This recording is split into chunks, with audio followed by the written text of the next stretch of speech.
Top 20 Support Worker Interview Questions and Answer. Preparing for a support worker interview? Here are the top 20 commonly asked questions with detailed answers to help you showcase your skills, experience, and dedication in providing quality care. 1. Can you describe your experience working as a support worker? I have worked as a support worker for over 3 years, providing personalized care for individuals with learning disabilities, mental health conditions, and the elderly. My responsibilities have included daily personal care, administering medication, supporting with appointments, and encouraging social inclusion. I've also been involved in care planning and goal setting with clients, families, and multidisciplinary teams. I've developed strong communication and empathy skills, enabling me to build trust and rapport with clients. My experience has taught me to be patient, flexible, and proactive in promoting clients' well-being, independence, and dignity in various care settings, including residential homes and community outreach. 2. How do you handle challenging behavior from clients? I approach challenging behavior with calmness, empathy, and clear communication. First, I assess the situation to understand any triggers, whether emotional, environmental, or health-related. I use de-escalation techniques such as speaking in a soft tone, offering choices, and creating a safe space for expression. It's essential to remain non-judgmental and supportive, ensuring the client feels heard. I also document the incident accurately and discuss it with my team or supervisor to update the care plan if necessary. Ongoing training in positive behavior support has helped me manage such behaviors while maintaining a respectful and person-centered approach. 3. What strategies do you use to promote independence in the people you support? Promoting independence is about empowering clients to do as much as they can for themselves. I encourage and guide them in daily tasks such as cooking, cleaning, and personal care rather than doing it for them. I break tasks into manageable steps and use positive reinforcement to build their confidence. Setting realistic goals within their care plan helps track progress. I also support decision-making by presenting choices and respecting their preferences. My role is to be patient, supportive, and ensure safety while giving individuals the space to grow and take pride in their accomplishments. 4. How do you maintain professional boundaries in a support role? Maintaining professional boundaries is crucial to providing ethical and effective care. I keep relationships respectful but not overly personal, ensuring emotional involvement doesn't cloud my judgment. I avoid discussing my private life, accepting gifts, or engaging in social media interactions with clients. If a client tries to cross boundaries, I gently remind them of our professional roles. I follow organizational policies and report concerns to my supervisor when needed. Maintaining clear, consistent boundaries protects both the client and myself and ensures the focus remains on the client's needs, rights, and goals. 5. Can you give an example of a time you dealt with a medical emergency? While working in a supported living home, a client with epilepsy had a sudden seizure during dinner. I remained calm, ensured the area around them was safe, and timed the seizure. I followed the care plan, which included not restraining them and calling emergency services if the seizure lasted over 5 minutes. Thankfully, it stopped within 3 minutes, and I monitored their recovery, reassuring them as they regained awareness. I documented the incident and reported it to the manager and family. This experience highlighted the importance of training, staying calm under pressure, and following individual care plans during emergencies. 6. How do you ensure the dignity and respect of your clients at all times? Respecting dignity is fundamental to quality care. I always address clients by their preferred name and involve them in decisions affecting their lives. During personal care, I ensure privacy by closing doors and using towels or blankets to maintain modesty. I listen actively, respect their cultural values, and avoid making assumptions. I never rush tasks and always explain what I'm doing beforehand. Every client is treated as an individual, not a task, with the right to autonomy and respect. These practices help build trust and create a supportive environment where clients feel safe, valued, and empowered. 7. Describe a situation where you had to advocate for someone in your care. I once supported a client with autism whose preferred communication method was sign language, but their new care provider wasn't equipped to accommodate this. I raised the issue with management, advocating for training and access to a sign language interpreter. I also worked with the client's family to reinforce the importance of communication rights. Advocating for clients means standing up for their rights and ensuring their voice is heard, especially when they are vulnerable or cannot express their needs effectively. 8. How do you manage the emotional demands of this job? Support work can be emotionally challenging, so self-care and boundaries are essential. I manage stress by debriefing with colleagues, attending supervision sessions, and practicing mindfulness outside of work. I remind myself that doing my best is enough and that I cannot fix every situation. Reflective practice helps me process difficult emotions and learn from each experience. I also rely on peer support and training to strengthen my emotional resilience. Maintaining a healthy work-life balance ensures I stay positive, motivated, and compassionate in my role without becoming emotionally overwhelmed or burnt out. 9. What would you do if a client refused to take their medication? If a client refuses medication, I first remain calm and respectful, never forcing them. I ask if there's a reason for their refusal: side effects, confusion, or personal preferences. I explain the importance of the medication in a way they can understand and offer it again later if appropriate. I document the refusal clearly and inform a senior staff member or healthcare professional. If repeated, I escalate the matter to ensure it's addressed in their care plan.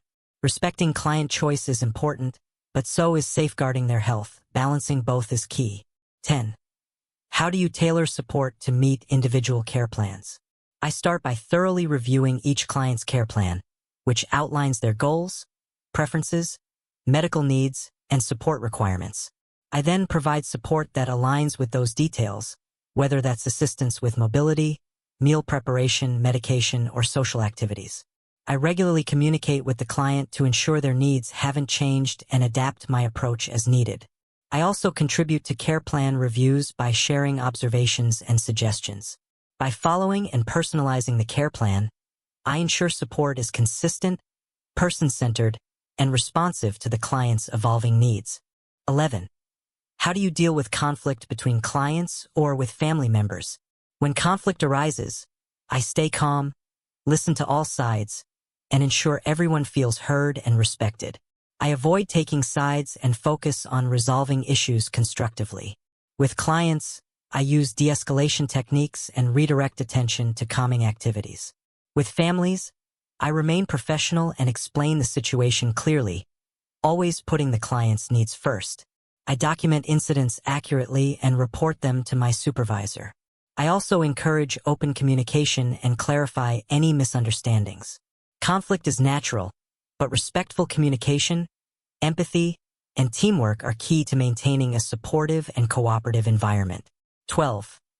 What role does confidentiality play in your work, and how do you ensure it? Confidentiality is essential in maintaining trust, dignity, and legal compliance. I follow GDPR and organizational policies by keeping client information secure, stored safely, shared only with authorized personnel, and never discussed in public. During conversations, I ensure privacy, especially when discussing personal issues or care needs. I never share client information outside of work or on social media. If I'm unsure whether information should be disclosed, e.g., in safeguarding, I consult my manager. Maintaining confidentiality protects clients' rights and well-being and reinforces the professional and ethical standards expected in support work. 13. Describe your experience with documentation and reporting. Accurate documentation is a crucial part of my daily responsibilities. I record observations, incidents, and changes in clients' behavior or health using care logs, medication charts, and digital systems. I ensure entries are factual, clear, and written promptly after events occur. I understand the importance of documentation in monitoring progress, ensuring continuity of care, and meeting legal and organizational requirements. I've also written incident reports, contributed to care plan updates, and reported safeguarding concerns. Consistent and accurate reporting helps teams work effectively and ensures the best possible outcomes for clients. 14. How do you stay informed about best practices in social care?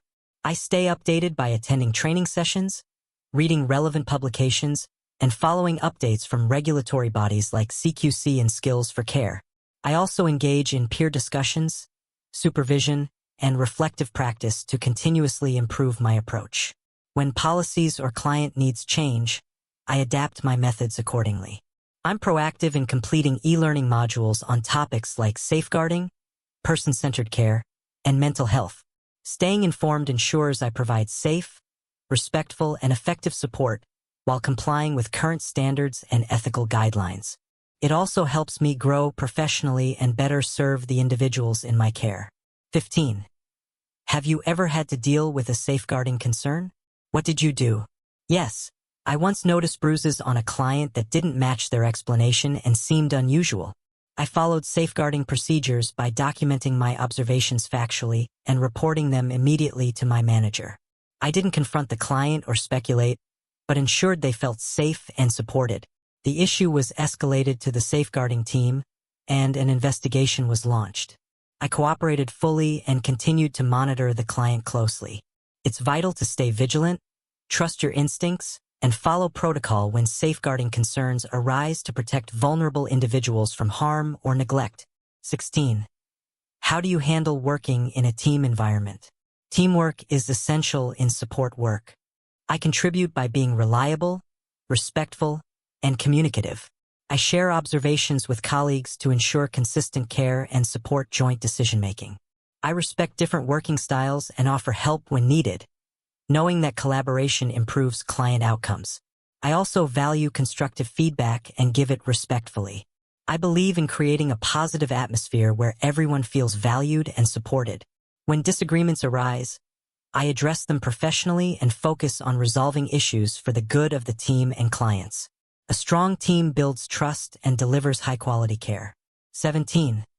What motivates you to work in this field? I'm motivated by making a real difference in people's lives. Supporting someone to achieve independence, overcome challenges, or simply feel valued gives me deep personal satisfaction. I've always been compassionate and enjoy helping others, which naturally led me to this profession. I also value the meaningful relationships built with clients and the opportunity to advocate for their rights and well-being. Knowing my support contributes to someone's dignity, confidence, and quality of life keeps me committed. It's a rewarding, human-centered career that aligns with my values of respect, empathy, and service. 18. How would you support a client with physical or learning disabilities? For physical disabilities, I ensure the environment is accessible and assist with mobility, hygiene, and daily tasks, while encouraging independence where possible. For learning disabilities, I use clear, simple communication, visual aids, and consistent routines. I tailor my approach to their pace and celebrate small achievements to build confidence. I work closely with families and other professionals to ensure holistic support. Most importantly, I treat clients with dignity and encourage choice, empowering them to live as fully and independently as possible. 19. How do you handle cultural or religious differences in care? I take time to learn about their beliefs and preferences, whether it's dietary needs, prayer times, or cultural customs. I never impose my own values and always ask if I'm unsure about something.